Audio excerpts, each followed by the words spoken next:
Montek Singh Ahluwalia and Anoop Singh, chair and discussant. Let me say a few words about Roberto Zagha. He doesn't know where he comes from because he was born in Cairo, then went somewhere else, and then went to Buenos Aires to school and so on. Then went to Brazil to school and college, right? And then made his way to the United States, and of course to the World Bank. And during his time in the World Bank, he was country director for India, stationed here. How many years? Almost 4 years. 4 years. And then he actually found when he got here that he felt completely at home here. So his conclusion was that he must have been Indian in his earlier life. But of course he is Brazilian in terms of nationality, as far as I know, and done a lot of work on the Brazilian economy. And so we took advantage of his brief visit to Delhi, to India this time, for him to talk to us about the Brazilian economy, because we hardly ever get a chance to hear about other economies. And so the only thing I would say is, since he's talking about the rise and fall of Brazil's economic growth, I would just say a couple of words on the rise, that in the 1950s and 60s, until I think around 1980, but I think it was so high, the growth wasn't so high in the 70s after the oil crash and so on. Yeah, but it's still high. But certainly in the 50s and 60s, Japan was number one in terms of high growth, and Brazil was number two, or about the same. So, and people have forgotten that for almost 20 years at least, they were among the champion growers in the world in terms of economic growth. And so it's very useful to hear about what happened then what happened later. Also, it gives you a great warning on not to be complacent when you've had high growth, because things can really go wrong after that. And therefore, I think it's very interesting to hear Roberto, and welcome Roberto to CSEP. And I hope that you come, I think, after visit India after 3 years or so? COVID, yes, because of COVID, yeah. So I hope, we are hoping that COVID is actually gone. And so we hope we welcome you here more often and spend more time here. We can give you a small desk to be with us, because otherwise everything else is occupied. So welcome. One take all yours now. Thanks. Thank you, Rakesh. Well, I'm just going to sort of go straight to ask Roberto. I mean, I've known Roberto for a very, very long time, and if I got into that, it would be very interesting and amusing, but it would take up too much time. So let me just join Rakesh in welcoming you, and let me invite you to start your presentation. Thank you very much.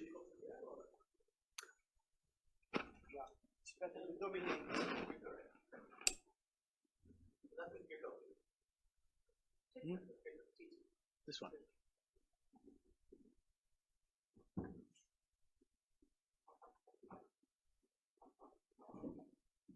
First of all, I would like to say that it is with great pleasure and honor and no little emotion that I find myself in Delhi once again among friends, and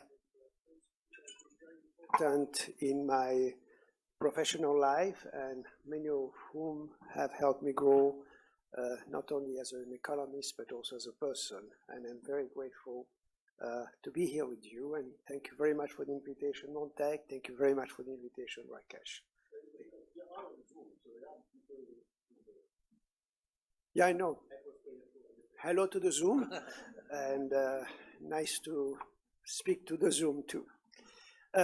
I'm going to make you tour d'horizon of Brazil. I'll try to keep it to 35, 45 minutes to leave time for questions and discussions, which I think there will be a lot. And I will let you know, the title of my talk is The Rise and Fall of Brazil Economic Growth, for reasons which will become very evident in a few seconds. The presentations will look at the performance of Brazilian economy, some structural evolution of the economy, And a particularly important part will be the ideas dominating macroeconomic policies and the current debates.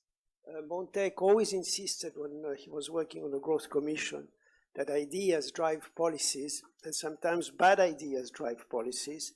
And I think, as you will see, this happens not only in India, but in other places as well. So Brazil's external and to some extent also internal image doesn't correspond to reality. There have been lots of expectations about Brazil economic growth. Many of you may remember the Austrian writer Stefan Zweig, who in the 1940s, when he had left Austria to exile himself in Brazil, in the city of Salvador, Bahia, had declared that Brazil was the country of the future and that will always be. And in some respects, it's a very painful comment. And for some time, Brazil seemed to have escaped from this destiny. But as you will see, this destiny is still haunting the country. In 2001, James O'Neill from Goldman Sachs painted a very optimistic outlook for the BRICS. And of the BRICS, Brazil, as you will see, not really qualifies anymore. Russia, well, let's not talk about it because it will be open war. India and China and South Africa has not done very well. So of the BRICS, only India and China are the two remaining countries. But in 2001, there were good reasons to be optimistic about Brazil. The democratic transition from military regime to democracy had been very successful, much more successful than in other places. There was an end to hyperinflation in 1994, which was done with very little shock to output. There was a very successful management of the fallout of the 1997 East Asian crisis. Lula took over, a leftist, took over in Brazil in 2002 without the military intervening, which was a first in Brazil. Last time this had happened was in 1964 when a president called João Goulart had taken over the presidency, and he was quickly pushed out by a military coup, which stayed in Brazil, and the military stayed in Brazil for 21 years after that. There was lots of maturation of the institutions and policies of the economy also during the years preceding 2002. There was central bank autonomy, fiscal responsibility legislation, flexible exchange rate, redistribution programs that reached 12 million people, and very steady improvements in social and social indicators, life expectancy, education, nutrition, and others where there were very dramatic improvements. So I can understand in 2001 why one could feel optimistic about Brazil. But let's look at the record of the last 120 years. Between 1900 and 1940, per capita income doubled. Between 1940 and 1980, and that was what Rakesh was referring to, there was a period of very high growth. The per capita income quintupled, 500%. Then between 1980 and 2020, the per capita income increased by 30%, of which over 80% of this 30% happened during the Lula regime between 2003 and 2010. And finally, if we look at the recent past, between 2014 and 2021, the per capita income declines by 7%. And even before COVID, there was already a decline in the per capita income. So if you divide the last 120 years into groups of 40 years, the first 40 years of the 1900s were very positive. It was a very meaningful achievement. The following 40 years were what Rakesh had described, the amazing growth. In 1980 to 2020, it was a fall of Brazil's economic growth. There were there were reasons which led to the growth in the first 40 years, which have to do with the end of slavery, the investment in infrastructure, particularly railways, the growth of coffee production, and immigration from Japan and Europe, which was a boost to the economy. In the following 4 decades, there was import substitution, industrialization, large investments in state enterprises, in steel, oil, infrastructure, institutional modernization. But above all, there was a fervor about growth. There was a governor of the state of Minas Gerais who used to say, to govern is to open roads. And he meant it both in the physical sense of building roads and opening roads in terms of opening roads to the economic perspective of the country. The President Juscelino Kubitschek, who built Brasilia, which was a bit of a disaster, but nonetheless, he was a very modernizing force in Brazil, wanted to achieve 50 years of progress in 5. So that was the ambition. So during this period, growth was a paramount objective. It was something governments talked about, wanted it to happen, and would take any steps, good and bad, as we will see, to make it happen. And what we will focus today is mostly in the last 40 years, which were very challenging. Macroeconomic instability, very adverse structural evolution of some structural features of the economy, very negative evolution in the ideas dominating policies in the economy, and we will end up with some current debates. This is an illustration of what happened in Brazil's per capita income. You see a peak in 1980, and then a very slow, for 15 years, the per capita goes up and down without much of an evolution. Then between 2011 and 2018, there's a growth of 30%. The peak that you see is in 2014, when the President Dilma was ousted for some very minor transgressions. And since then, per capita income has fallen. Well before COVID, and actually under COVID, there was a bit of a recovery because of very expansionary fiscal policies and reduction in monetary interest rate. This will give you a comparison between Brazil, Korea, China, and India. What's zooming ahead is Korea, of course. And then you see Brazil, which has been stagnating, and China catching up, and below is India. You don't see the acceleration of growth in India because of the scale of the graph. I should have done in logarithmic scale, but anyway, you know more about it than this is in this graph. Now, during the 40 years that we are focusing on, Brazil had to face a number of macroeconomic challenges. Some were structural in nature, others were self-made, and others were external shocks. The first structural one is that Brazil is a dual economy. It has been a dual economy since the 1600s. The wood that gave its name to Brazil, which is called pau-brasil, and Brazil comes from braise, which is red, and which was a very valuable taint. So it started with that, then we had extraction of gold, then rubber, then sugar in the Northeast, then coffee. Brazil has for a long time been an extractive agriculture and mining economy, which meant that one sector was extremely productive and the rest of the economy much less so, and therefore the exchange rate was determined by the advanced, highly productive sector. And it's something which has been a challenge in Brazil throughout its history, and particularly in the last 4 decades. The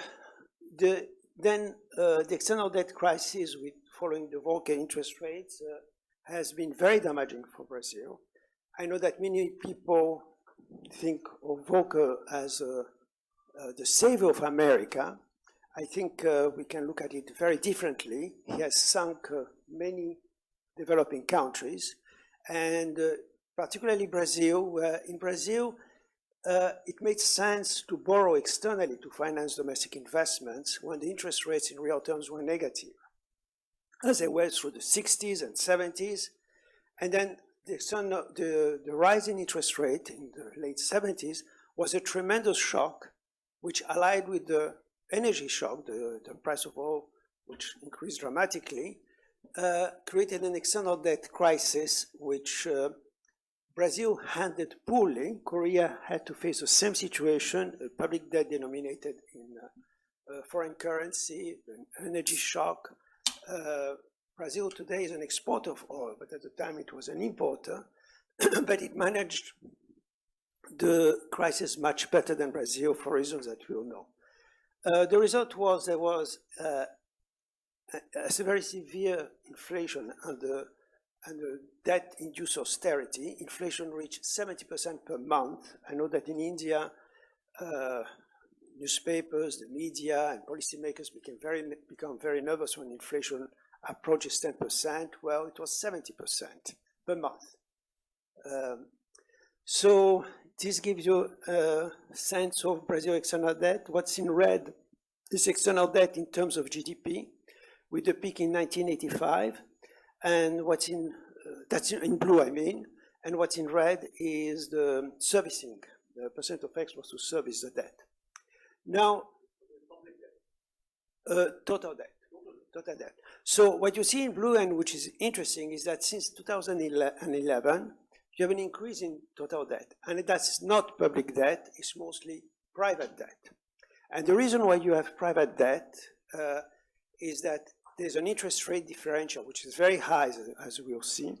So you have a lot of financial capital coming in to invest in government security or other securities. And some of it, for reasons that perhaps Anoop will be able to explain, the IMF has agreed to count as external direct investment. In particular, intercompanies loans in the IMF, they have now been accounted as indirect foreign investment. And when I asked, just clarify, is that the total, both figures, both the graphs relate to the volume of external debt? The blue is external debt as a share of GDP. Yes. And the red is a servicing of the external debt. Service. Yeah. Okay. Percent of exports. Okay. So I asked Ranjit Teja, that Anoop Singh knows extremely well, how was that the IMF was allowing to count intercompany loans as direct investment, direct foreign investment. And the answer he gave me was that nobody expected that intercompany loans would have reached the volume that they have reached in Brazil. So what you have in the case of Brazil is companies, state enterprises and private enterprises setting some shell company in the Bahamas, borrowing in dollars at 2, 3, 4%, whatever the rate is, and investing at 13, 14, 15, whatever the rate is in Brazil. And therefore making an extraordinary profit on the way.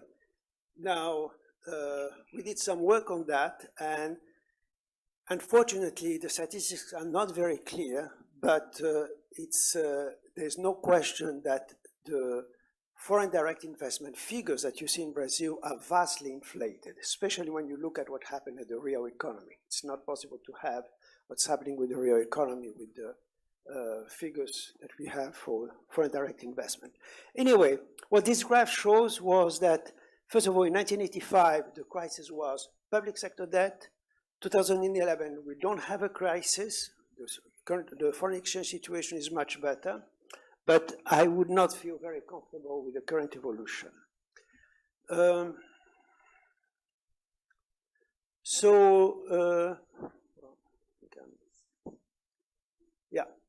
This is the inflation rate. I was telling you in the 1990s, the inflation rate reached extremely high levels, 2,800% in the 1989, and then again something like 2,000% in 1994, which are extraordinary high levels of inflation. And at the same time, throughout the 4 decades, 1980, 2020, we see several structural weaknesses emerge in the economy. The first one is deindustrialization. Manufacturing was 35% of the economy in 1980, and it is now barely 10%, 10.5%. Deglobalization. Exports as a share of GDP have declined very significantly, and even though they increase in nominal terms. And when you look at the share of manufacturing in these exports, the trend in deglobalization is even more serious. Decapitalization, there are some estimates showing that the current level of investment is not sufficient to cover depreciation. And the financial sector, as a friend of mine would say, so much profit, so little credit. And then income inequality, which has barely changed in 200 years. So here what you have is some illustration of the industrialization. For some reason, I couldn't get from the World Bank the data until 2002 for China, but China would have started from a much higher point. But if you look at the evolution since 2000, what you see is a very sharp decline in the blue line, which is Brazil, share of manufacturing GDP. The green line is Korea, which has remained at a relatively high level. The purple line is India, which has remained at an honorable level. I know India would like it to have it higher, but at least it has not declined. And then you have Brazil, which is quite a sharp and shocking reduction. Deglobalization, here you have in blue, Brazil share of exports in GDP. So what's interesting here is that in the last few years, the share of export has increased, and it has increased because with the number of crises we'll come back to later, there has been a very significant devaluation since 2017, and this has already shown its results on the level of exports. The green line is India, which was doing very well until 2012, but since then, as a share of GDP, exports have declined. And the red line is China, where exports as a share of GDP have been extremely high, but China has had the explicit objective of redirecting its economy away from external markets towards domestic markets. And so this evolution is an objective of policy. Goods and services, total exports. So this gives you the percentage of commodities in the case of Brazil between in relation to total exports, and what you see is a persistent increase in the level of commodity exports in the total share of exports. There were several factors that explain that. First of all, Brazil invested enormous amounts of resources in agricultural technology. There was a public enterprise called Embrapa. It's public. It was public resources, which invested in research and development, not in diffusion of technology, but in generation of technology. And vast parts of what was considered unsuitable agricultural land in Brazil all of a sudden became suited for soy, corn, even wheat, which was unheard of in Brazil. And so Brazil has become one of the largest exporters of grain in the world. At the same time, in mining, that has continued an evolution of very rapid increases. And then oil, which was, Brazil used to be a very large importer of oil, but there were some discoveries, and Brazil is now a net exporter of oil, and not an insignificant one. So the share of commodities in total exports has been increasing. Correspondingly, the share of non-commodities, manufacturing, has been declining. And the problem with that picture is that agriculture and mining generate very little employment. Less than 5% of the Brazil labor force works in the agriculture and mining.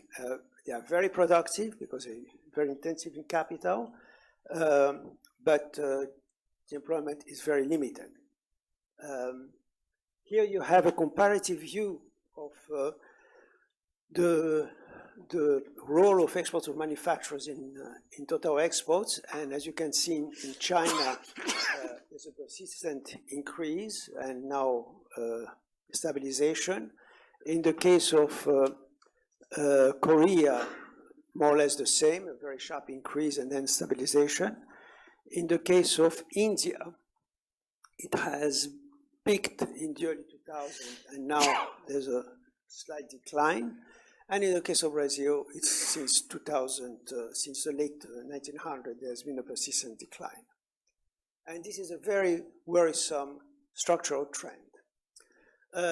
This gives you the figures about total investment, public and private, and it shows that in Brazil, the level of investment, total investment, has been declining very significantly from over 25% in the 1980s to something like barely 15% a few years ago. And again, as I mentioned earlier, some estimates show that this is not sufficient to cover depreciation of the stock of capital.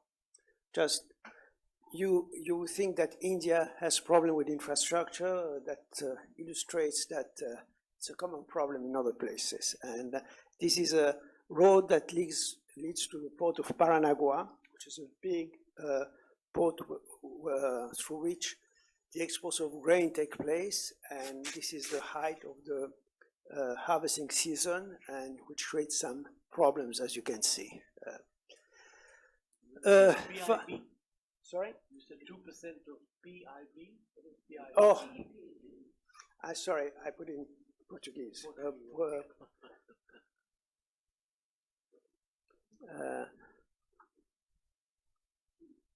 So financial sector, I think if there's one country besides the US where there's financialization of the economy, that's Brazil. The financial sector accounts for 80% of GDP, and the total credit that it delivers to the economy is 110% of GDP, which is, in the US, you also have 8% of GDP, resources absorbed by the financial sector, but the credit is 240%. Interest rates on government short-term bills are the highest in the world, and in the last financial sector FSAP, I forgot what it is, assessment program, there was some calculation. The spreads are the highest in the world, 6 times higher than in the US, 9 times higher than in Europe, and also much higher than in China and other countries in Latin America. And that's reflected in the stock market. In between January 2005 and 2017, which is, there are more recent data, but we only reached that year. The general index in the stock market went up by more than 250%, whereas the shares of financial institutions went up by more than 800%. So it's a very profitable sector, which absorbs a lot of the economy, but renders little services to the economy. So these are the interest rates in real terms. It's the average for 2012 and 2016. And as you can see, they are simply the highest in the world. So I don't know if you can read, but Brazil is on the extreme left, then you have China, then you have New Zealand, and so forth. And, India is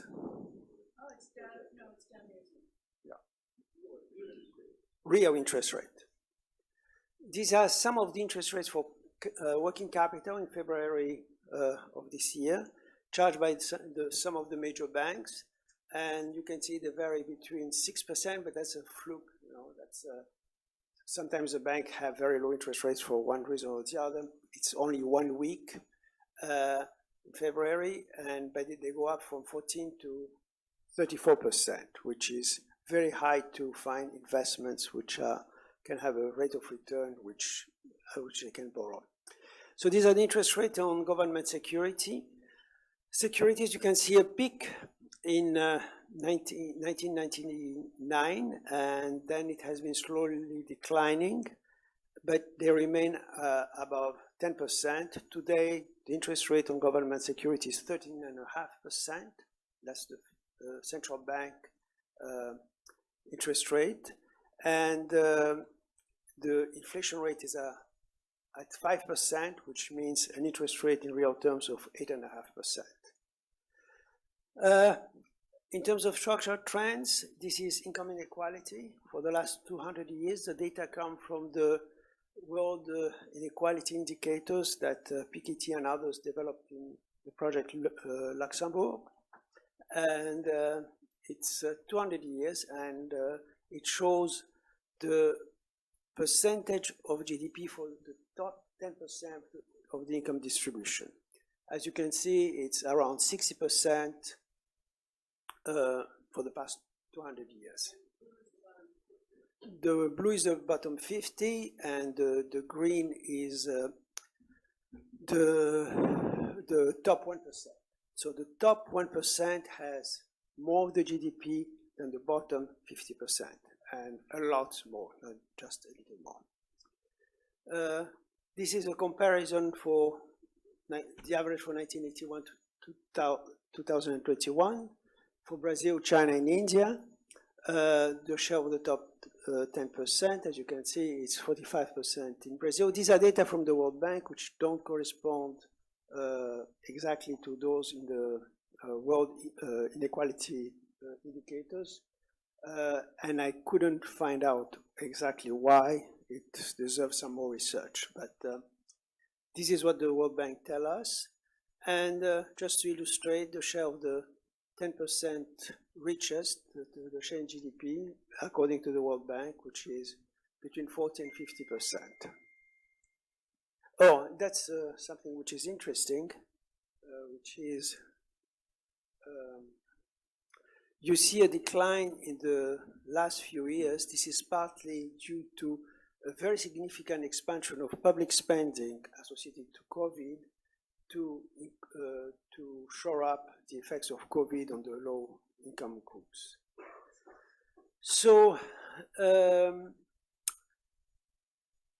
what you see in red is my own evaluation of the, 5 stars, 4 stars, and as you get us, we're very often in hotels to rate the services of the quality of the policies. So you have many more negative evaluations and positive evaluation. The first one is in the 1970s. The economy was still growing relatively rapidly, but this was in response to what we call in Brazil the second phase of import substitution. So in reaction to the energy crisis and the Volcker monetary policy, Brazil decided to move its import substitution policies, which until then had only protected consumer goods but had left pretty much open imports for capital goods, to include it to capital equipment. So there was a surge in the production of capital goods and a loss of competitiveness. The exchange rate was overvalued to protect the imports of goods and services. And the result was shown in the following decades, where Brazil economy had lost significant share in exports. The second very bad idea that was used at the was policy that guided policy at the time was a pre-announced exchange rate in the 1980s, early 1980s, from 1982 to 1985. The exchange rate was pre-announced in nominal terms to bring down inflationary rate expectations. Inflation surpassed what was built in the pre-announced exchange rate, and the result was a very significant appreciation of the exchange rate, currency crisis, and so on. Then in 1990, there was a new president, Fernando Collor de Mello, who took over with the idea of stopping inflation at once. So there was a very brilliant mathematical economist who happened to have been my professor at university, and he was really a brilliant professor, who was made governor of the central bank. And he had a very simple program. He said, inflation is a monetary phenomenon. So if we freeze monetary assets, inflation will stop. And therefore, he got the agreement of the president, who was very concerned with his popularity and inflation. And in 1980, financial assets were frozen. So your bank account, you could withdraw a certain amount, but a very minimal amount. Shares in the stock market and a variety of other financial instruments were just frozen and could not be transacted. So you had the interesting situation of having a truck with grains which could not pay for fuel to transport the grain from one city to the next. So it just disorganized the economy completely. And so there was one moment of respite during a few weeks when the financial assets were frozen and therefore prices didn't go up. And as soon as this freeze was lifted, the inflation restarted at even higher rates. But then there was a very extraordinarily creative plan which stopped inflation in 1994. It was a few economists, the main one being André Lara Resende, who observed that there were no aggregate demand imbalances. The public sector, once you adjusted for inflation, its surplus was its deficit was relatively zero. There was no private investment to speak about, and therefore he had the idea of using the index of the CPI, or the inflation index, as a denominator of the unit of account. And all prices in Brazil started to be denominated in both cruzeiros, which was a currency at the time, and this index. And with that, there was a certain stability introduced in this numeraire, which allowed transparency in prices, which had been lost, and until inflationary expectations were reduced, and in one day, the two currencies were fused, and a new currency was created, which is the real, which is the current currency. So this was a very innovative and creative plan. The IMF didn't want to support it, but Brazil went ahead anyway, and it reduced inflation in a matter of a year. The inflation came down to very modest levels without any impact on the real economy. In any case, the economy was not growing very fast, but there was no negative adverse shock.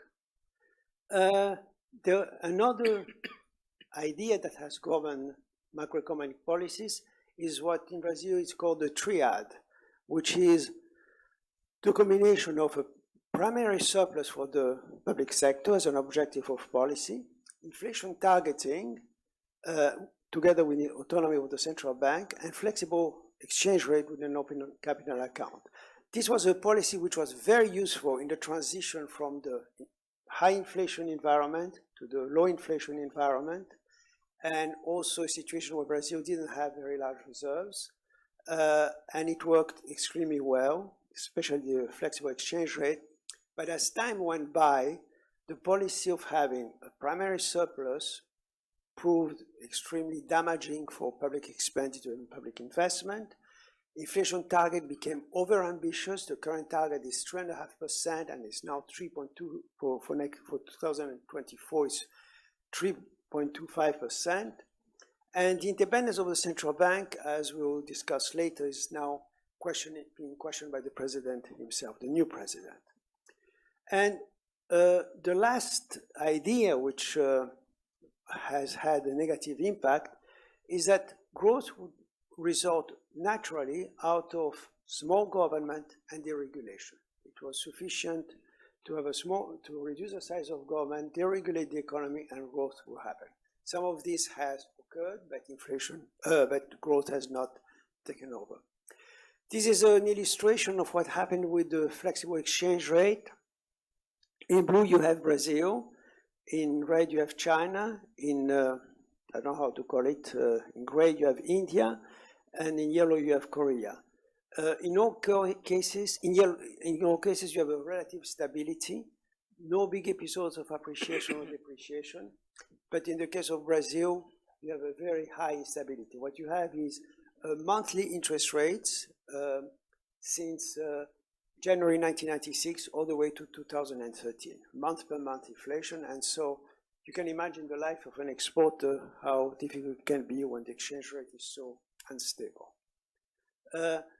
There's been a lot of focus on fiscal adjustment in Brazil, and government has become in Brazil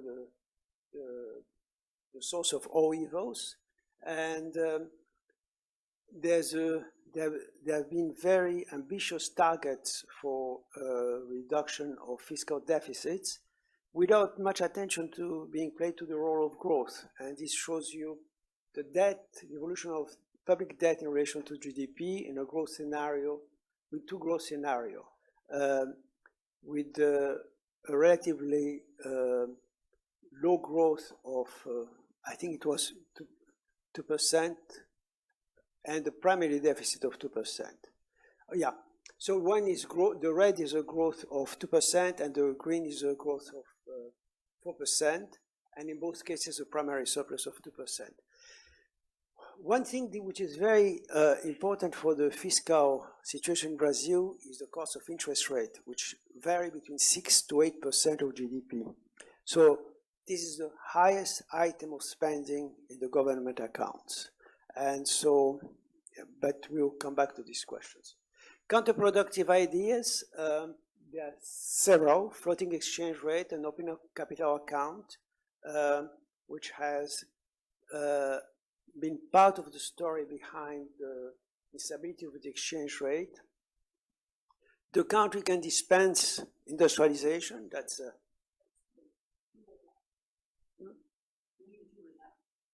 what? Yeah, do without industrialization, can do without industrialization, and that's a discussion which took place also in India a few years ago, when there was a discussion whether India could grow on the basis of services alone. Another idea which has been counterproductive is to have a central bank with one single objective, with the objective of low inflation without attention paid to employment and growth. One idea which has been a bit fiction, which is fiscal contraction can engender expansion of the economy. Last but not least, there was a constitutional amendment in 2015 which put a limit on public spending. In real terms, public spending could not grow above inflation levels year after year. So it was fixed in real terms for 20 years. Of course, it didn't work, and of course, it's being repealed, but it's another story that will come back. An interesting development as well is when Bolsonaro, our previous president, who was Trump on steroids,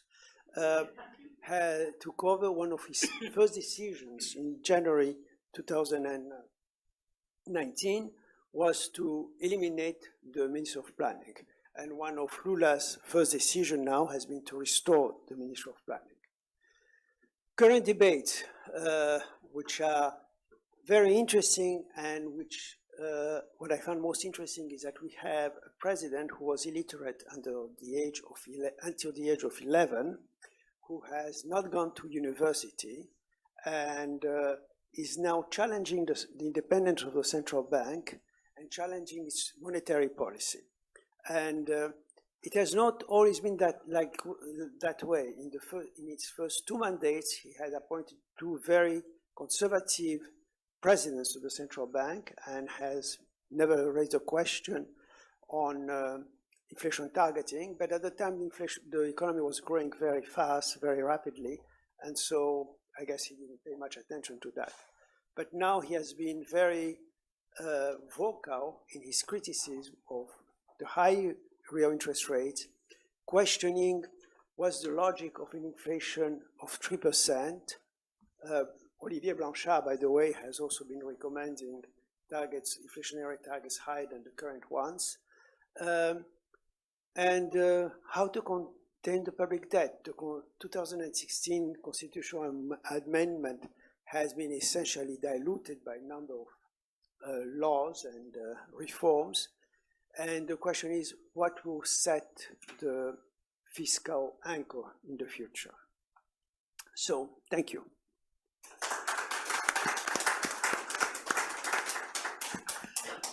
Thank you very much, Roberto.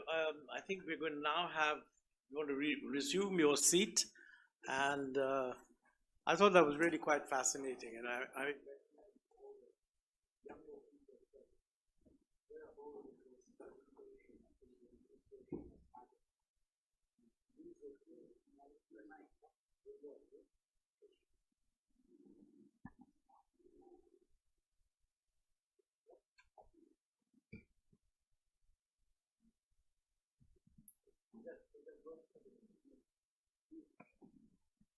Hello?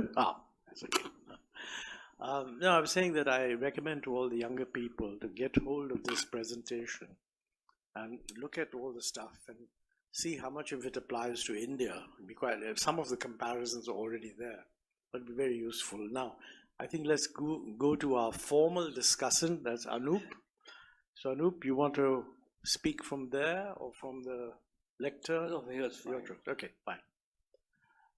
Okay, well, I'm going to be brief. I mean, Roberto, apart from being an old friend, we worked on many countries together. But he's given a masterly and gone through Brazil over the decades. I'll focus only on one aspect of the situation. I'm going to focus on the fiscal dilemma that Lula currently faces. And why any country, whether you're the United Kingdom, as you saw last year, India tomorrow, or Brazil today, you can't avoid having a well-designed fiscal architecture and fiscal framework. So, right now, Brazil does not have that. Lula currently faces a completely dysfunctional fiscal framework. He's facing spending which is unconditional and unsustainable, including on energy subsidies. He's facing a myriad of fiscal mandates set previously or earmarks. It makes India's revenue expenditure problem look good. He faces all kinds of multiple limits on spending and rules, most of which have been periodically circumvented or changed by the last president or by parliament. That's the current situation. Lula needs to rebuild a fiscal framework. Now, before I talk on that, Lula had this problem in a different way in 2002. It's important to remember what he did then, because that relates to the challenge he now faces again. In 2002, when he was becoming president, markets did not believe he would be a conservative president, especially on macro and fiscal policies. And Brazil was seconds away from a debt crisis similar to Argentina, only a few months after Argentina collapsed. They were literally seconds away. This was before he became president, And after it became clear that he had won the election. So he faced a challenge. How do I convince markets I do not need a debt restructuring as Argentina needs and still does today? How do I do that? The next 7 years, Lula then ran, in my view, an incredibly balanced fiscal policy, especially the first 5 years. He essentially ran a well-balanced budget. He followed primary surpluses, fiscal surpluses. He held inflation low. He kept the exchange rate under control, mainly because of a fiscal framework. For the first time, he bundled all the anti-poverty programs in fiscal spending he had inherited from a good government, but which he had inherited. And he introduced, I think for the first time, Roberto, conditional cash transfers into his Bolsa Familia program. Now, a big comment in 2010 was by an important Brazilian. Brazil has now moved from being the 14th largest to the 7th largest economy in 7 years under Lula. The poverty rate has more than halved from 26 to 12%. The popular comment was, now that Brazil's future has arrived, it will be short-lived. That was the view. That's why interest rates in Brazil are so high. Now, after Lula left and other governments took over, the next president, Dilma Rousseff, she ended central bank independence, lowered interest rates abruptly in a way that would make even the last year's UK Prime Minister feel a bit envious, and gave up on balancing the budget. You saw a historic economic contraction under Dilma Rousseff you've not seen before. But then came Bolsonaro. He did everything on the fiscal framework that one shouldn't do. Brazil has had multiple definitions of rules, spending limits, and caps. Each time, he either eroded them, exempted them, or circumvented them. He also completely removed the conditional component of Bolsa Familia. He ignored the spending caps, circumvented its application. Lula now inherits a fiscal situation of spending arrears in spending that Bolsonaro committed, did not report. Now they are built into the new budget. It's more than 1.5% of GDP. So the issue now is, how does Lula rebuild the fiscal framework? Now, I'm not trying to say Lula was a savior last time. The corruption that grew during Lula's presidency was proved to be large, but it ballooned after he left. And they allowed to develop in Parliament something called a secret budget. A secret budget is something where either Parliament or the government can use government spending to get legislation passed by greasing parliamentarians. This is an actual reality. So my point is, whatever else Brazil can do, whatever else Lula can do, number one for Brazil and number one for the UK now is to rebuild the fiscal framework. And how do you do that when much of Bolsonaro's spending was apparently meant to be transfers to, say, certain sectors, lorry drivers, I believe, energy subsidies, which kept inflation low, but they are unsustainable. Now they have to stop. Inflation is going to rise. You need to build a new fiscal framework. How do you do that? He today faces a much more difficult task, because in 2002-3, he had just to convince markets he's going to be a conservative fiscal president. Now he's inherited a fiscal framework and a fiscal dynamics that is unsustainable.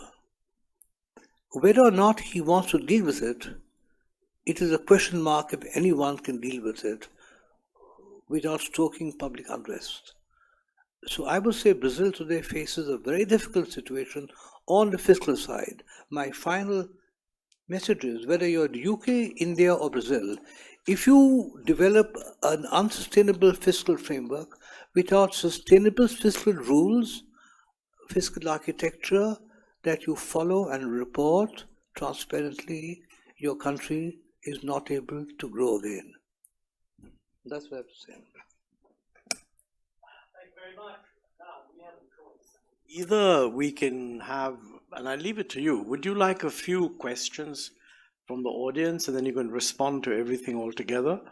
How would you like to proceed? I would like to say a few things. And then I will think I will not address all the comments, some of which I fully agree with, and so there's no point in commenting.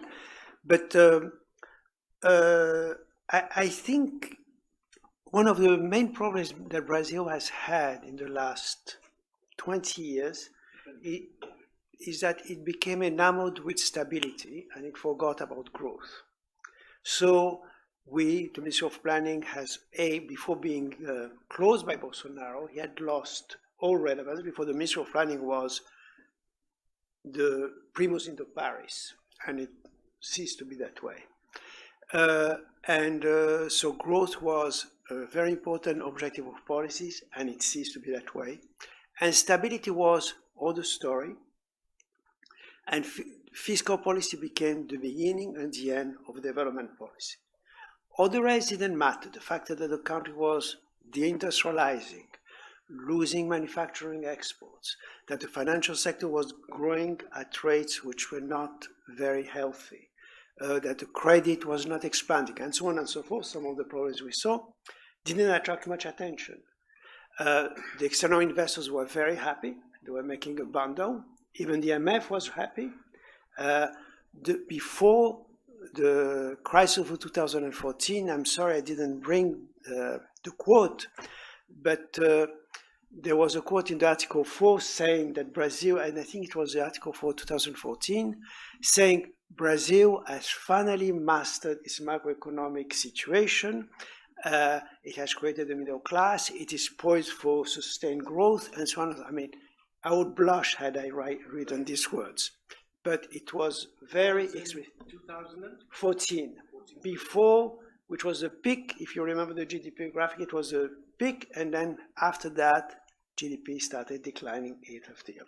It was an entirely rosy assessment because fiscal situation was seen as under control, but as you pointed out, it was built on a number of not very sound practices. I think if you have an economy where the real interest rate is above the growth rate of the economy, you can do whatever yoga, genuflections, and exercises you want. You will not be able to sustain the fiscal situation. Your fiscal architecture, however cleverly designed, will fail. And I think what was missing in Brazil during all these years has been a strategy for growth.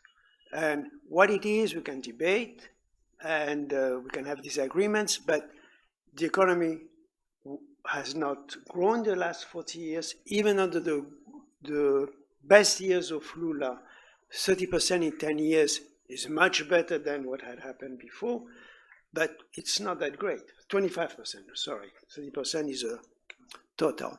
So we have to keep in mind that the fiscal policy is very important, but that's not development. It's not sufficient for development. That's one point I wanted to make. The second point is it's not quite like Argentina. And Argentina, I'm sorry to take another... That's the 2002 amendment. Sorry? 2002. Yeah.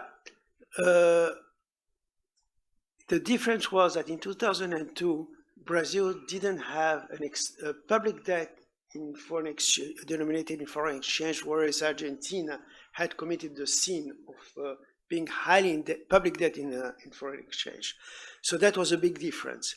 Otherwise, there were similarities and differences, but what Brazil didn't have was the fixed exchange rate that the fund and the government of Domingo Cavallo had implemented 1-to-1, which was Stan Fischer had gone to Brazil and had long talks with the president at the time, Fernando Henrique Cardoso, trying to persuade him to introduce uno a uno, back to the dollar. And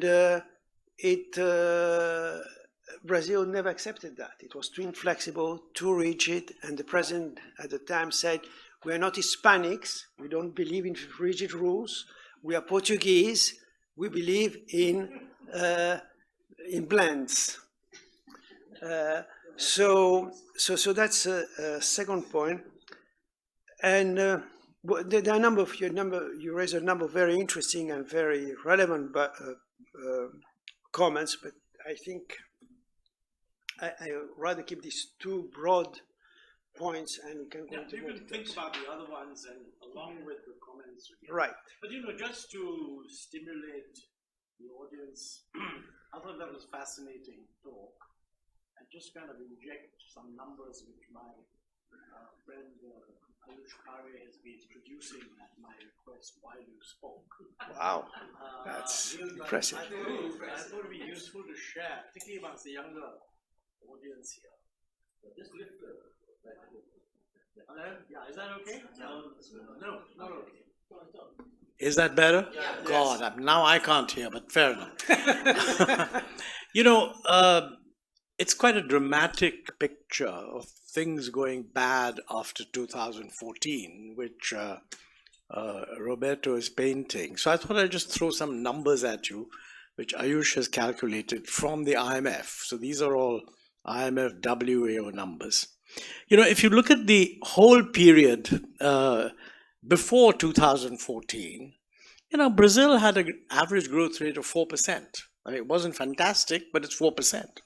And it was actually better than South Africa, which was 3.4. So I'm comparing it with its G20 developing country peers.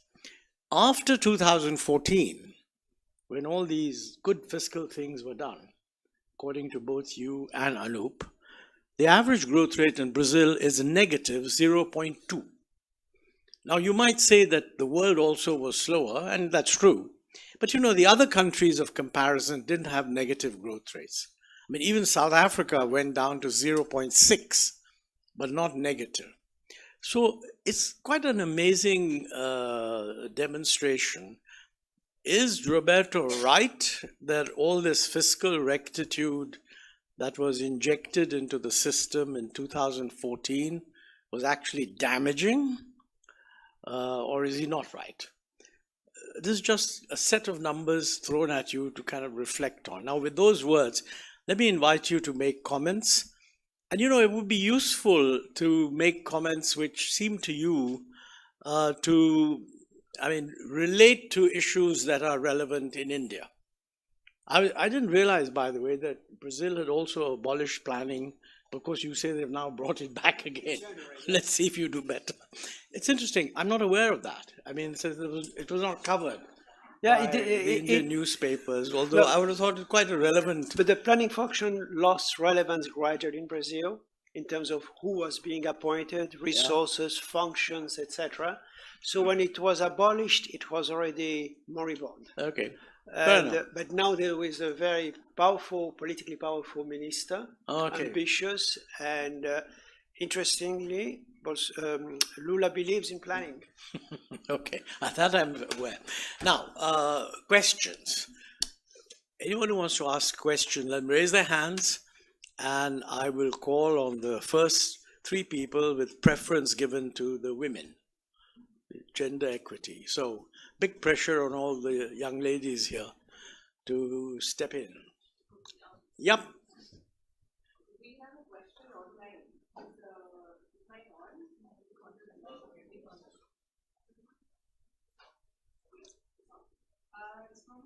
from Divya Srinivasan. She's asked, between 2011 and 2016, based on your graph, why are interest rates in Brazil so high? Shouldn't the central bank be cutting rates to incentivize investment and promote growth? That's by the way, a very relevant debate going on right now. Because a lot of people say, okay, so the Fed has to raise interest rates, but do we have to follow suit? Well, this is an interesting one. You may want to respond straight away. I think whether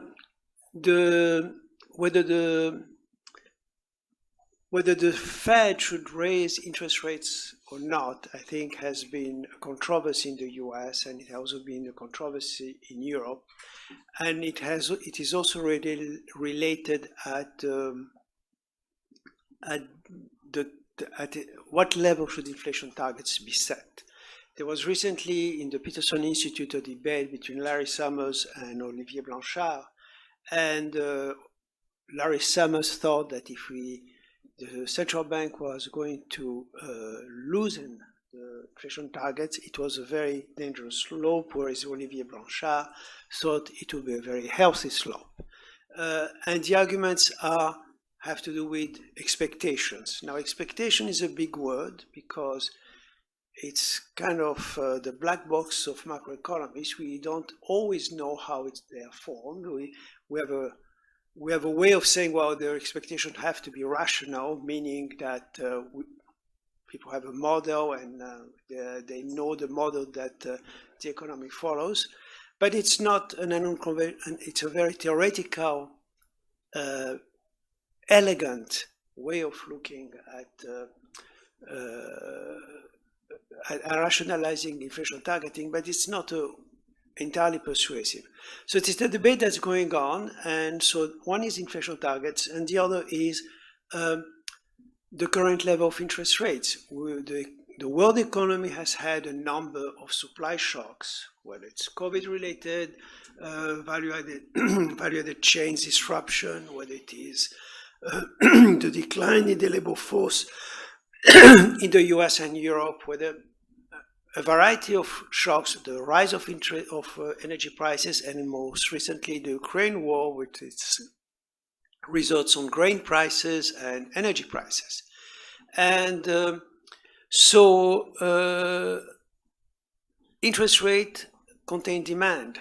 And if inflation is caused by energy prices and all the supply side dimensions of the economy, it's very hard to see how high interest rates will reduce the price of energy or the price of grain or bring peace to Ukraine. So anyway, so it's a debate that's going on, and there are a number of economists in the US that believe that there's currently a decline in inflation rates, but that's most likely due to the fact that the base is changing, and now the current inflation is being measured with prices which are higher 12 months ago than with the containment of demand. But there's a kind of religion, sorry, Anoop, it's a kind of religion about the purifying effects of high interest rates. And the same controversy has taken place in Brazil. And so, it's very interesting that until Lula was elected, there was no one questioning the central bank policy. Since Lula has been elected, and he has very forcefully and very repeatedly saying that financial markets are very nervous Nellies, he describes them, that the same debate has taken place in Brazil. So central bankers have a very difficult job to do in finding the neutral interest rates. This is a concept that has become very mentioned in the last few years, which is a Vixelian rate of interest at which there are no inflationary there's no inflationary pressures, there's high unemployment, etc., etc. But it's not something that you can determine empirically, and you're always trying to find out where it is.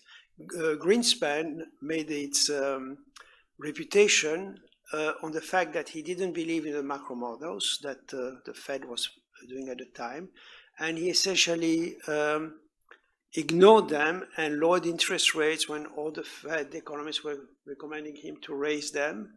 And the same with Bernanke, when he inundated the markets with liquidity when many economists were advising him not to do so. So monetary policy is more art than science. Science can help, but Rakesh perhaps will be able to throw more light on this question, given his experience. But we don't have a science in that. So should the central bank in Brazil reduce interest rate? Since Lula came to power, a number of economists jumped the other side of the fence, and they were defending higher interest rates before December 31st, and they're now defending low interest rates after January 1st, including the president of the central bank, who is a very conservative economist. Anyway. Can I make one comment on that? Yes, of course. It's an important issue about real interest rates in countries like Brazil. What I learned in my time working on Brazil, I asked people around 2007, 8, and 9, Lula's been here for 4 or 5 years. The fiscal situation is stable. Why are real interest rates so high? And I was told, don't you know? I said, no. They said, in countries that have had hyperinflation, like Brazil has had, you will not bring real interest rates down until a generation of proper fiscal policy results. So if you think Brazil will have low real interest rates, you have to wait for another 35 years. And in those 35 years, every year there must be sound fiscal policy. So by that count, you won't see low real interest rates in Brazil for the next 20 years. That's my comment on this. Suman, did you want to? Well, no, it's very presumptuous of me. I'm here because otherwise I wouldn't have got to see Roberto at all on this trip. But sort of rubbernecking apart. To respond to just the 2 minutes that I've been here. And maybe you've covered this, Roberto, in which case my apologies to you and the audience. So, where are we now? I mean, Brazilians have ingrained in their minds the need for primary surpluses, right? Because all of the discussion is in terms of primary surpluses, unlike the discussion here, which is all in terms of nominal deficits. So is there any link between, and the primary surpluses architecture presumably is debt-driven or debt sustainability driven, particularly at a time when growth expectations are variable and uncertain.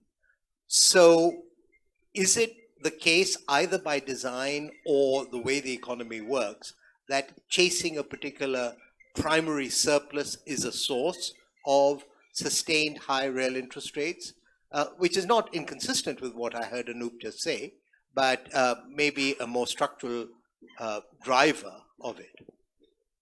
So, Go ahead. very quick response.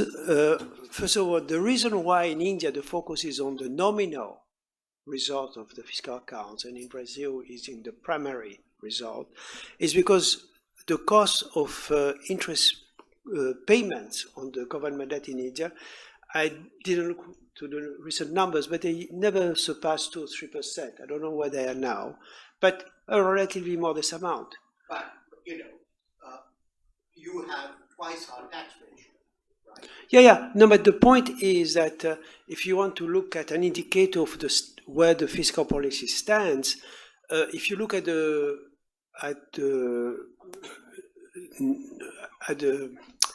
when you have interest costs which amount to between 6 and 8% of GDP, as they are in Brazil, the primary surplus becomes the indicator of due fiscal effort, real expenditures and revenue. Whereas in India, or in the US, when you have relatively small cost of interest rates on the government debt, the fiscal effort is already captured in the nominal accounts rather than primary surplus. So that's why there is this pursuit of primary surplus, which I don't think is a very healthy indicator, because the pursuit of primary surplus in a situation where you have real interest rates, which are, before you came, we were just talking about that, where real interest rates are significantly higher than the growth rate, you are never going to achieve that sustainability. Simple arithmetics. So, I don't know whether More questions? Yes, I'll come to you. So I think when we talk about India, India is particularly insular with its monetary policy indicators as compared, when we compare India to its neighboring countries. The inflation rates or the interest rates or the public debt is not really affected by the neighboring countries. But when we talk about Brazil and its proximity with its neighboring countries like Argentina and Colombia and Paraguay, because obviously when Argentina defaulted on its debt, and a lot of its debt was held by foreign investors, it reduced the confidence of the investors in its sovereign bonds, which had cross-border spillover effects on Colombian sovereign bonds as well.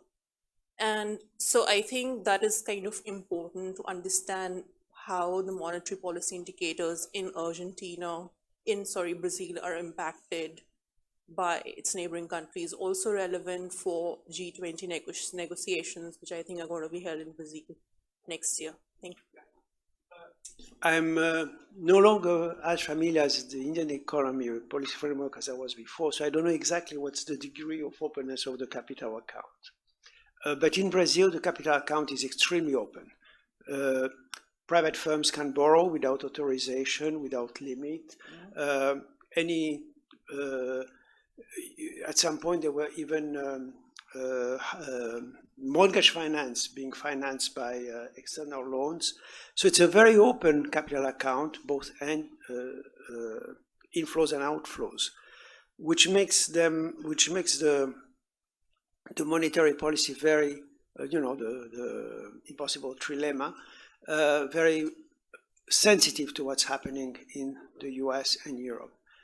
Whereas in India, my impression is that there's a certain insulation of the capital account, and therefore you don't have such impact, and which I think for a country at India's level of development is very healthy. I think all countries in the world, England, France, Italy, you name it, all European countries, have opened the capital account very gradually and only starting in the 1980s, 1990s. Whereas Brazil and Argentina opened through the capital account opened very early in the game, which I think was very unsound.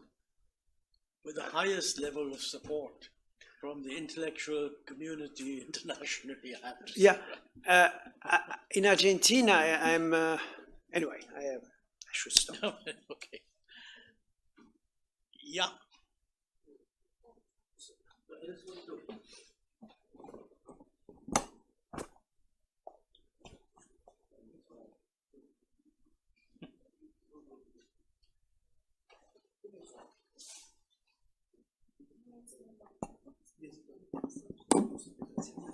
This is on. Yeah. No, I just want to comment on the last issue, on this issue of the impossible trinity. So I wrote the impossible article called "Managing the Impossible Trinity," 2008 or so, and I think the issue that you referred to, as far as India is concerned, is that the impossible trinity says you have to be at a corner of a triangle. Okay, what I was saying, you can be somewhere in the middle, which is to say that your capital account is mostly open, but with certain degree of management, which IMF now calls capital flow management. Second, the exchange rate is essentially market driven, but again with a certain degree of management. And if you have that, you can have a relatively independent monetary policy. That's what I mean by managing the impossible trinity. And I think that's, to my mind, countries in some sense of our level of marketization of financial markets, development, etc. You need that, while at the same time you want the exchange rate to be as market determined as possible, but not fully. And the reason for that is what you were referring to is the high volatility of capital flows, so that even though our capital account not fully open, we have a large volatility to capital flows, which we've seen all the time actually. And so that's sort of, I think, just illustrating what you were saying. Okay, yeah, I think I've been holding you back, so this is it. Thank you very much. I think I learned a lot about Brazil and the monetary and fiscal issues accompanying. Jayant, can we go to the last slide? I slipped it. I didn't go through the points. So if we can, last slide, Jayant. Yeah, priorities for. Yeah, current debates. What should be the degree of? You see, one question that I was thinking about is when you said that the share of manufacturing has gone down in Brazil. So that takes me to Indian context where we have the share of manufacturing quite low at 16 or 17% in GDP. And you also said that the mining and agricultural sectors are highly productive.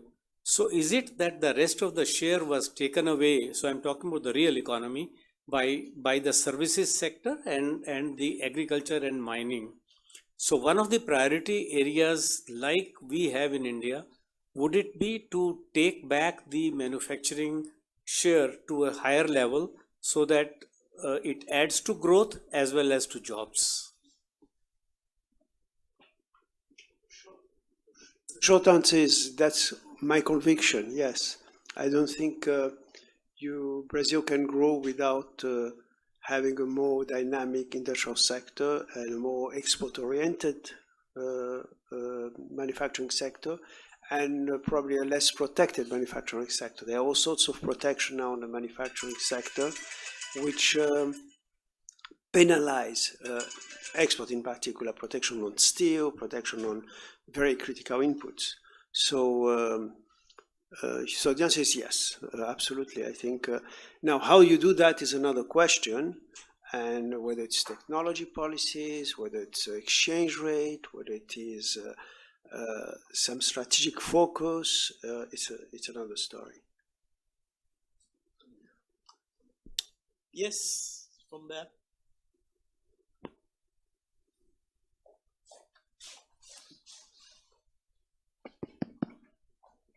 So we in India have had a change of government in 2014, and since then we have had several landmark economic moments in the country, be it demonetization or the way we handled the COVID crisis economically.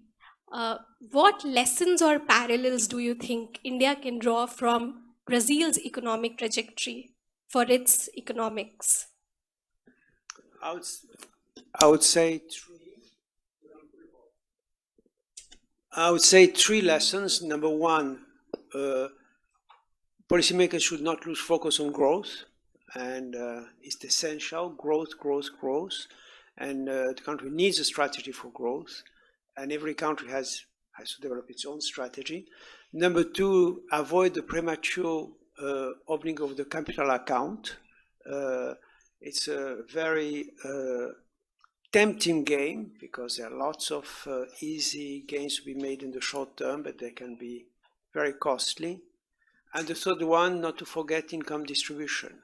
And Brazil has, as you saw, income distribution has barely improved over the last 10, 60, 200 years. And I think these are the three lessons I would draw. And we can draw others, but I think these are the main three. Yep. Hello. Sir, I am an economics major student at Jawaharlal University, and I have a question to you, Sir Anoop, sir, that you said that a fiscal framework and architecture is important solution for the problems that Brazil had. So can you please elaborate on that? What are we talking about exactly? Given the fact that Montek sir said that the average growth rate of Brazil after 2014 was minus 0.2%, given that they also had a fiscal framework. So what exactly are we talking about? What I meant to say is that Lula currently faces a fiscal framework which is unsustainable, not only in terms of its spending, in terms of the architecture. So even if a government, even a new government, sets targets for spending or deficits or a cap on total or on debt, it has shown the last 10 or 15 years, especially after 2010, it can either find a way to circumvent them, redefine it. So if you're a country where markets are not convinced that not only do you have a fiscal framework that looks good now, but will remain good 10 years from now, it's not going to work. And that is the problem Lula faces now as he takes over the country. Quicker.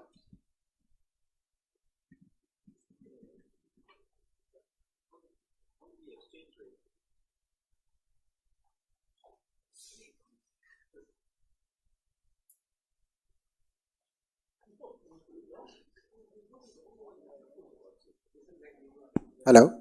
Exactly. Somehow we have I guess microphones and CSEP don't go together too well. Yeah, no, on the exchange rate, actually, Roberto, very interesting what you're saying, that in a sense, we have a parallel problem, again, to do the manufacturing sector. You're saying that in the case of Brazil, it's mining and agriculture that is highly competitive, and so you have a Dutch disease equivalent. And so now I've not followed Brazil recently, but I think your current account deficit is not too bad now, right? The current account deficit. Is not too bad. Yeah. It's manageable, and it's financed by quote unquote foreign direct investment, which is not. No, but that won't be the current account. FDI won't be in the current account. That'll be in the capital account. You're right. Account. You're right. The current account is not too bad. Okay. So anyway, but similarly is the case. So the point in some sense is that, say, in our case, except for the 2013 taper tantrum period, 2012-13, when the actually unprecedentedly Indian current account deficit went to almost 5%, or 4.5% or thereabouts, which we've never had before or after, actually, historically, as far as I can recall. Our current account deficits have been sort of around 1.5%, 2% or so, and certainly in the last 20 years, except for those 2-3 years, right? So the point in some sense is that because we also have a competitive IT sector, and very roughly speaking, we have two flows on the current account, right, which have been, give or take a little bit, basically 3% of GDP a year for the last 15 years, 20 years or so. The second is remittances from NRIs, from non-resident Indians. So you have 6% of GDP, almost regular. It's amazing actually how regular this number is. Almost 6% of GDP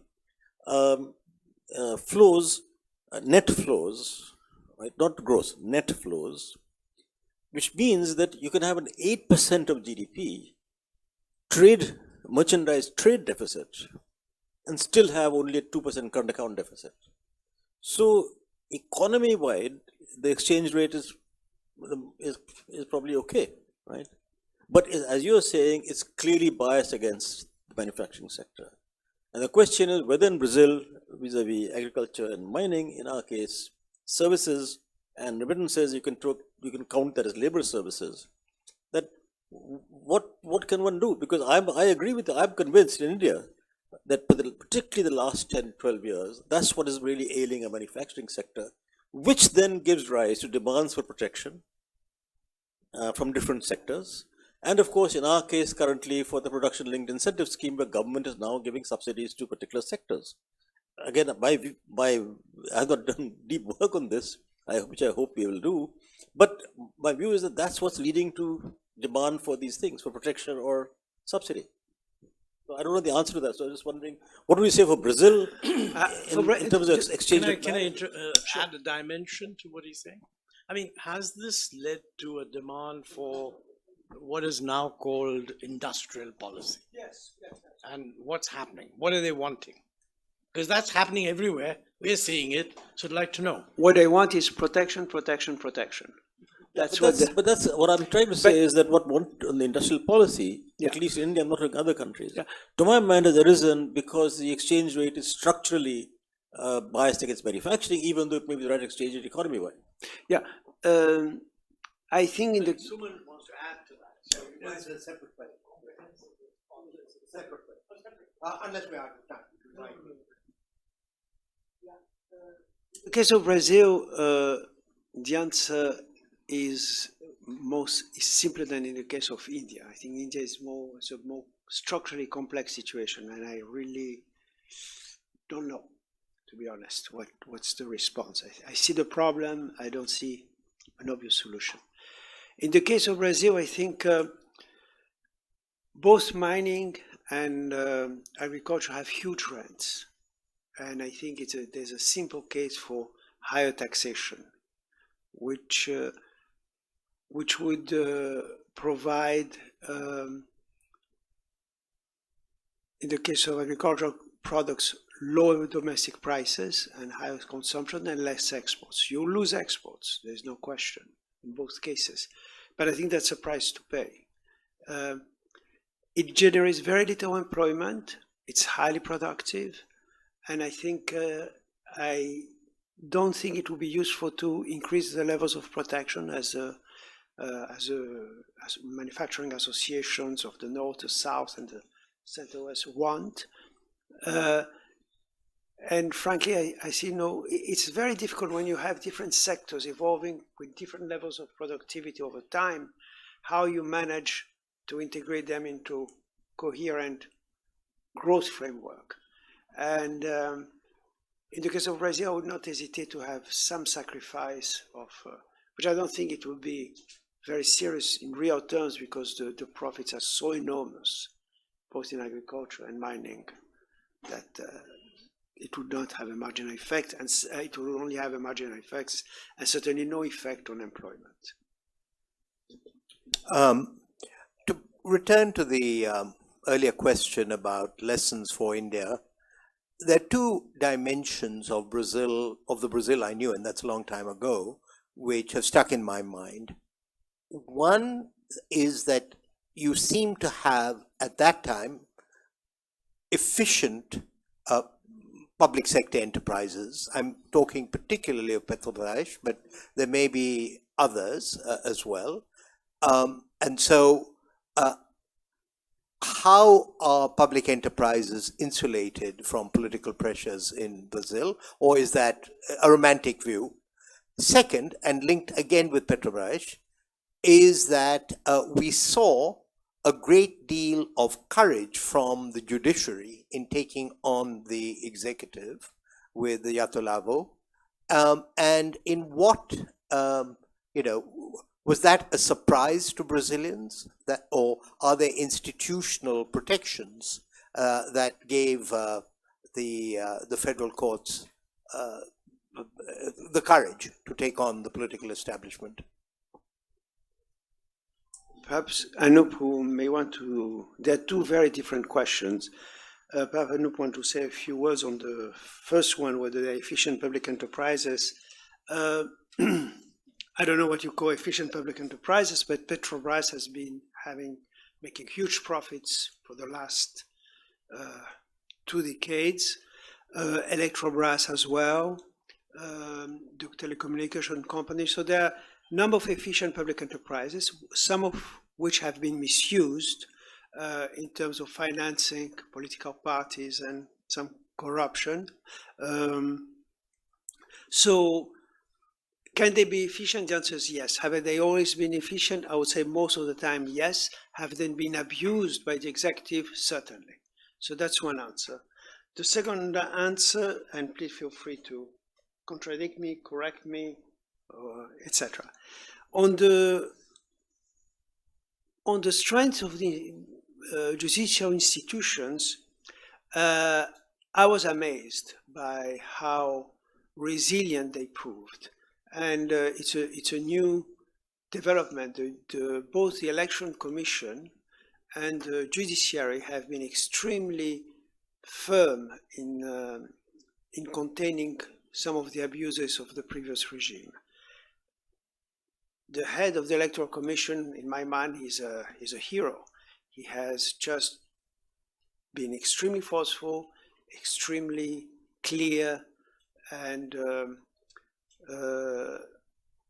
it's encouraging. At the same time, one should not forget that Brazil was very close to a coup, as the US was.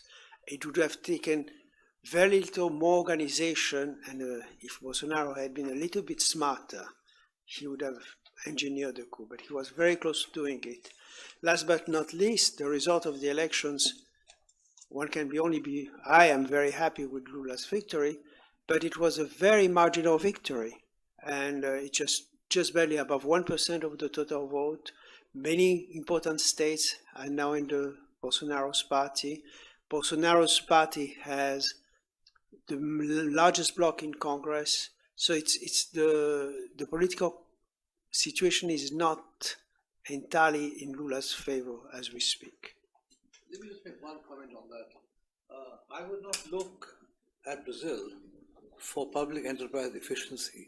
The size of the corruption in Petrobras, in the state-run construction industries, and in the state-run development bank were historically massive and largely explain not just Dilma Rousseff's macro policies, that largely explained the collapse of the economy in those 2 years.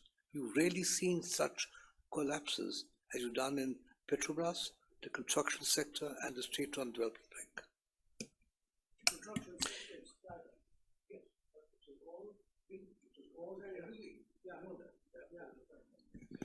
I can't help commenting one point. This issue of the prevalence of corruption. Whenever you have an active politics, allegations of corruption are bound to expand. I mean, for example, nobody talked about corruption in China until President Xi Jinping said there's huge amounts of corruption. Suddenly we find that what was regarded as all being driven by TFPG, high levels of efficiency, etc., is pervaded with corruption. So I don't know how objective these estimates are, that country X is corrupt and country X is not corrupt. I mean, the Italian public sector is notoriously corrupt, but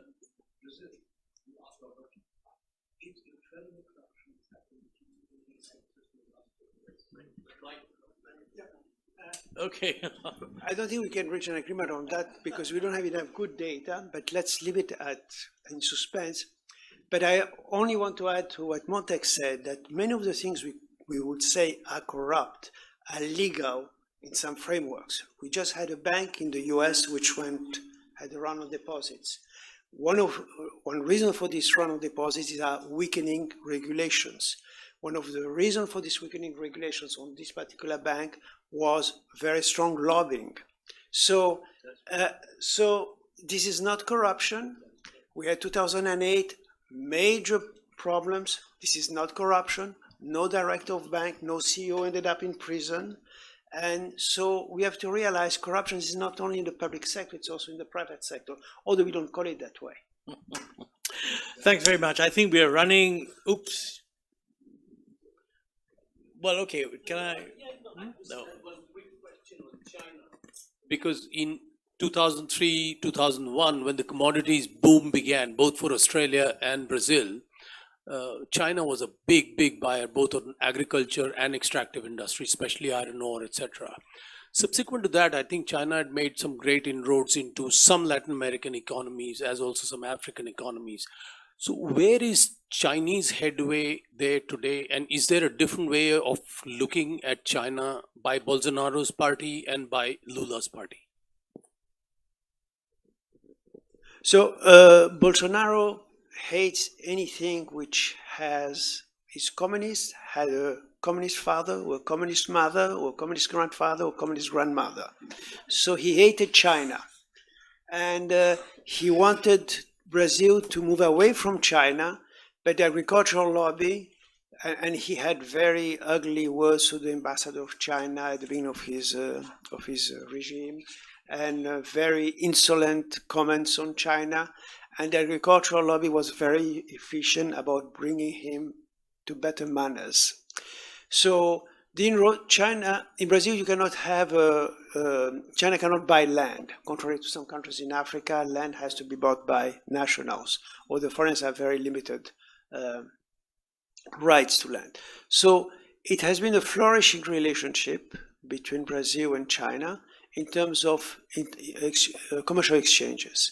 And with Lula, I don't know how it will evolve, but it's probably will continue to deepen. I'm not sure if that was your question, but.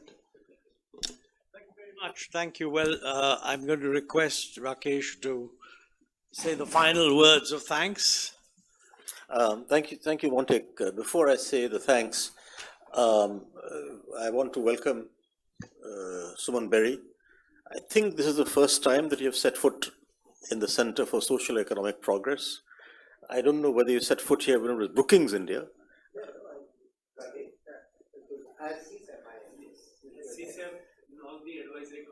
No, but not, that was all virtual, no? That was all virtual. So setting foot here is a different issue.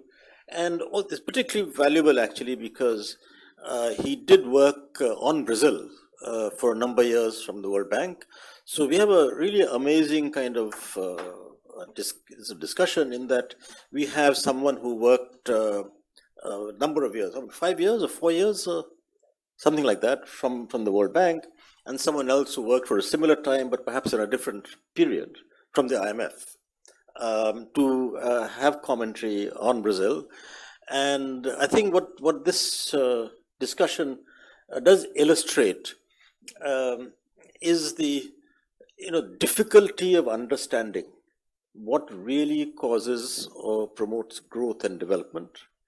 And I should have mentioned in the beginning, but I say it now, Roberto was the secretary to the Growth Commission in 2010.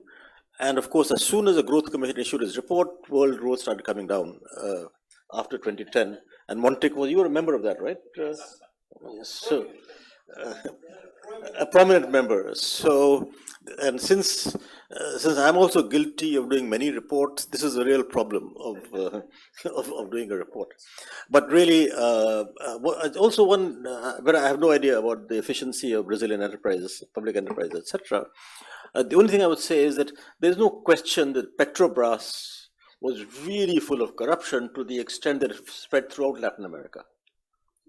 It spread throughout Latin America, including Peruvian presidents who were in jail and so on. Construction company. It wasn't. But there is also public.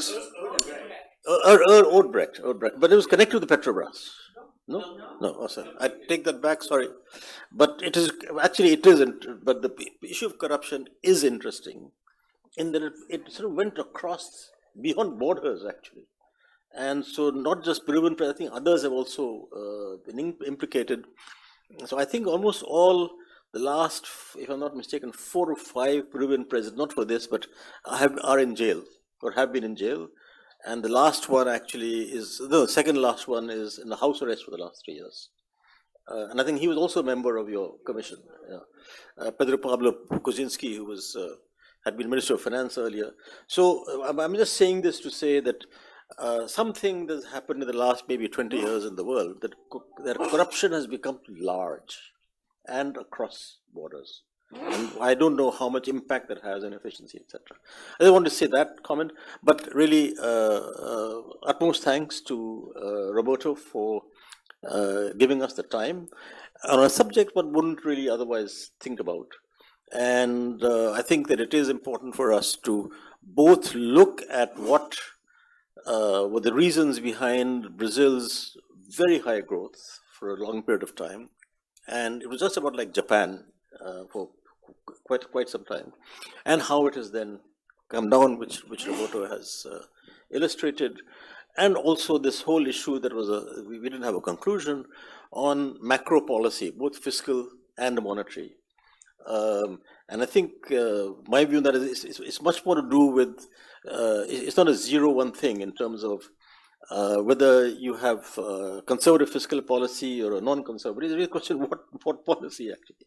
And same thing with interest rates. It's not a question that you have high interest, low interest. Question is how high and how low actually. So, but I think that this discussion went far beyond Brazil, but really talking about issues, key issues to do in terms of a macro level thinking as opposed to sectoral on how you promote growth and development. And I'll end by saying that the last point that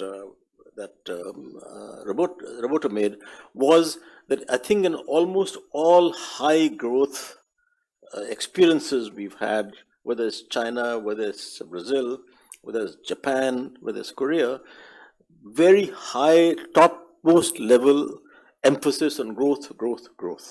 But along with inclusion, etc. But growth, and that I think again is an issue that's worth talking about. Once again, thank you, and Montek, thank you so much for chairing this. I'm going to exercise Chairman's prerogative yes, please. to say the last word. Okay, so I'll just thank everyone and then I'll sit down. Okay, it's all yours. do that. No, I think the point that Roberto made about corruption, and I think the bank you were referring to is the SVB, right?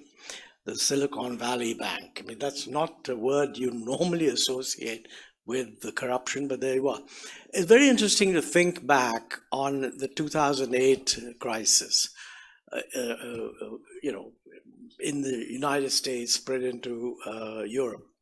Now, a lot of people said that huge amounts of profits were being shown as a result of very dubious kinds of financial innovation. And these profits were actually part of the GDP of the United States. Now, since 40% of corporate profit was in the financial sector in the US, and corporate profits are an important part of GDP, and this was the thing that was growing. I mean, in effect, what happened was at a certain point, these things were called balance sheet problems. And the US government stepped in whatever ways to save the balance sheet of the banks. But had this been public sector, all the stuff that was siphoned off would have been called corruption. It is not called corruption. In the United States, it's called a little bit of excessive enthusiasm and what have you. But the bottom line is that the money that got lost from the balance sheets of the banks and had to be replaced by taxpayers actually ended up in somebody's profits, somebody's bonuses, etc. And that is what led to Christine Lagarde, who, I mean, all said and done, being a French, all French people are socialists in a little bit. She's the one who said that all this happened and no one went to jail. So, I mean, he was harking back to that. And the notion that there's no doubt that when you have public sector, you should look for corruption. I mean, the incentives are there. But the idea that it doesn't exist in the private sector is, I think, a little mistaken. And in terms of growth impact, I mean, there was a French guy in the IMF, I forget, Anoop will probably know the name, used to work on the national accounts team. And he said that, the IMF, if it was serious, should not simply view the hole in the balance sheets of the banks as a one-off problem. They should go and revise the GDP growth rate of the United States during that period when my good friend Larry Summers and others were claiming that, financial liberalization was contributing to growth in the US, that actually wasn't doing anything of the kind. So just a thought all you young people need to go and think about. May I add my words of thanks, Roberto. Thank you. So I want to thank you very much for this invitation, and it was a pleasure.